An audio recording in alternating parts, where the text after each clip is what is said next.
आज आपल्या पत्नीचा उमेदवारी अर्ज दाखल केलाय. अनेक संघर्ष पाहायला मिळत होता उमेदवारीसाठी. आपल्या उमेदवारीसाठी चढाओढ देखील पाहायला मिळेल. काय प्रतिक्रिया? चढाओढ नाही, पार्टीने सांगितले महायुती झाल्यानंतर फॉर्म भरायचे दिलं, संधी दिली, फॉर्म भरला. काय सांगाल आता याच्यामध्ये राष्ट्रवादी अजित पवार गट आणि भाजपची युती झाली. हो. कशा पद्धतीने जागा दिल्या?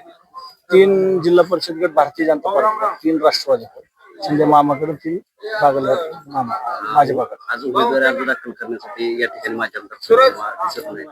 नाही, ते येणार, त्यांचे फॉर्म आले, 100% भरला.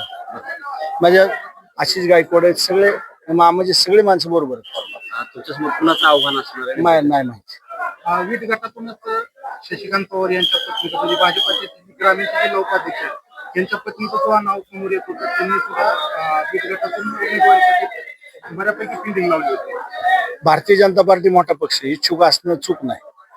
प्रत्येक जणांनी इच्छुक असणं, पार्टी कुठं ना कुठं प्रत्येकाला संधी देणार.